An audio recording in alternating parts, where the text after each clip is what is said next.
আসসালামু আলাইকুম ওরহমতুল্লাহ। 10 মিনিট মাদ্রাসায় আপনাকে স্বাগতম। আজ আমরা শয়তানের ধোঁকা থেকে বাঁচার 20টি উপায় সম্পর্কে জানব। মানুষকে ধোঁকা দিয়ে বিভ্রান্ত করার কাজে শয়তান সদা তৎপর। তার প্রতারণা থেকে রেহাই পাওয়া খুবই কঠিন। তবুও মানুষকে চেষ্টা করতে হবে শয়তানের ধোঁকা থেকে মুক্ত থাকার জন্য। এ লক্ষ্যে ভিডিওতে বর্ণিত কাজগুলি করতে হবে। শয়তানের ধোঁকা থেকে বাঁচার 20টি উপায়। নম্বর 1, আল্লাহর কাছে শয়তান থেকে আশ্রয় চাওয়া। শয়তান যখনই মানুষকে ধোঁকা দেওয়ার চেষ্টা করবে তখন আল্লাহর কাছে আশ্রয় চাইতে হবে।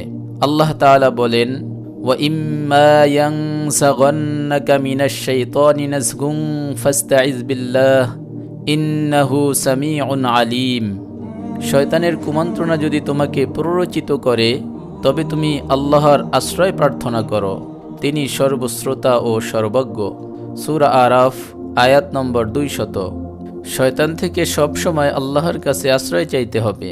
তবে কোরআন হাদিসে নিম্নোক্ত কয়েকটি স্থানের কথা বিশেষভাবে উল্লেখ করা হয়েছে, যথা কোরআন তিলাওয়াতের সময়, পায়খানা প্রসাবখানায় প্রবেশের সময়, জাদুতে আক্রান্ত হলে বা নজর লাগলে, মসজিদে প্রবেশের সময়, সালাতে ওয়াসওয়াসা দিলে, রাগের সময়, খারাপ স্বপ্ন দেখলে, বাড়ি হতে বের হওয়ার সময়, স্ত্রী সহবাসের সময়, কাউকে বিদায় দেওয়ার সময়।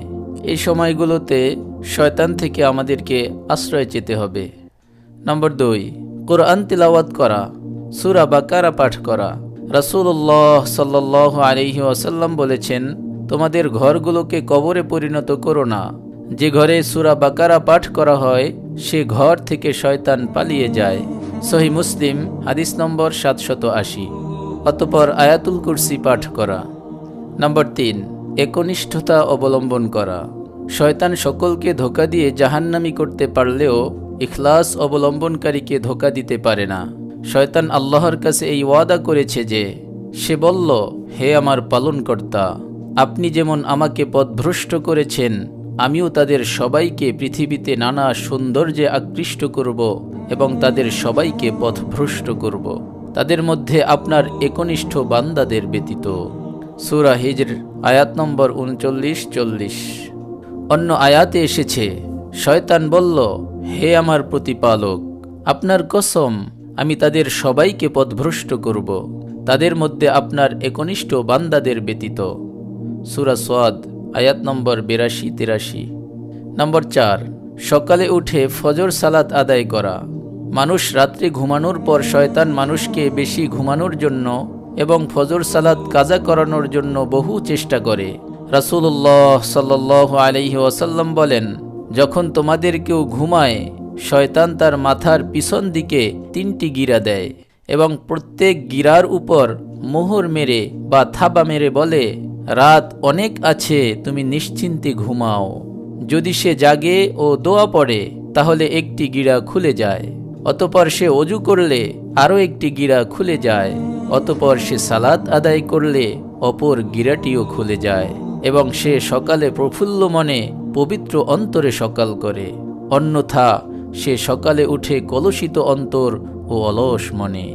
সহিহ বুখারী হাদিস নম্বর 3269। অন্যত্র রাসূলুল্লাহ সাল্লাল্লাহু আলাইহি ওয়াসাল্লাম বলেছেন, তোমাদের কেউ যখন ঘুম থেকে উঠে এবং অজু করে তখন তার উচিত 3 বার নাক ঝেড়ে ফেলা, কারণ শয়তান তার নাকের ছিদ্রে রাত কাটিয়েছে। সহিহ বুখারী হাদিস নম্বর 3295। হযরত আব্দুল্লাহ ইবনে মাসউদ রাদিয়াল্লাহু তাআলা আনহু হতে বর্ণিত, তিনি বলেন, রাসূলুল্লাহ সাল্লাল্লাহু আলাইহি ওয়াসাল্লামের সামনে এক ব্যক্তি সম্পর্কে আলোচনা করা হলো যে সকাল পর্যন্ত ঘুমিয়ে কাটিয়েছে, সালাতের জন্য জাগ্রত হয়নি। তখন তিনি বললেন, শয়তান তার কানে পেশাব করে দিয়েছে। সহিহ বুখারী হাদিস নম্বর 1144। নম্বর 5, আল্লাহকে স্মরণ করা। আল্লাহকে স্মরণ করলে শয়তান কাছে আসতে পারে না। আল্লাহর স্মরণ থেকে মানুষ যখন দূরে চলে যায় তখন শয়তান তাদের বন্ধু হয়। আল্লাহ বলেন, যে ব্যক্তি দয়াময় আল্লাহর স্মরণ থেকে চোখ ফিরিয়ে নেয় আমি তার জন্য এক শয়তান নিয়োজিত করে দেই, অতঃপর সেই হয় তার সঙ্গী। শয়তানরাই মানুষকে সৎ পথে বাধা দান করে আর মানুষ মনে করে যে তারা সৎ পথেই রয়েছে। সূরা যুখরুফ আয়াত নম্বর 36-37। নম্বর 6, তাহলিল পাঠ করা।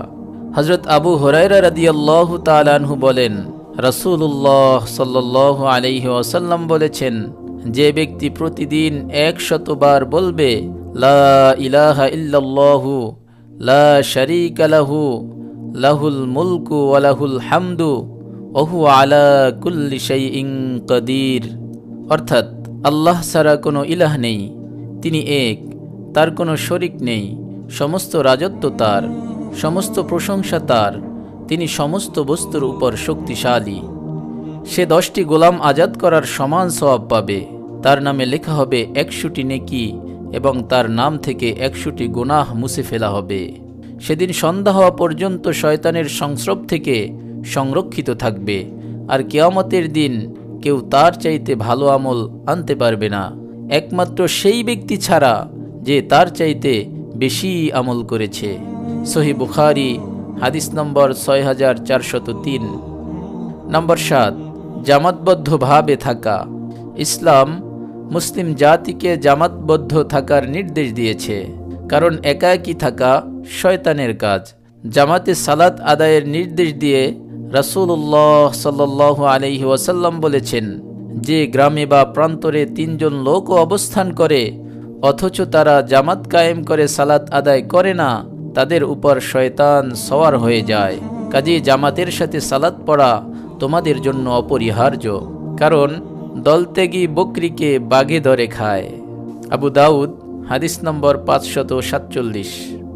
সফর অবস্থায় জামাতের সাথে থাকার কথা উল্লেখ করে রাসূলুল্লাহ সাল্লাল্লাহু আলাইহি ওয়াসাল্লাম বলেন, একজন সওয়ার হচ্ছে একটি শয়তান, 2 জন সওয়ার হচ্ছে 2টি শয়তান, আর 3 জন সওয়ার হচ্ছে কাফেলা।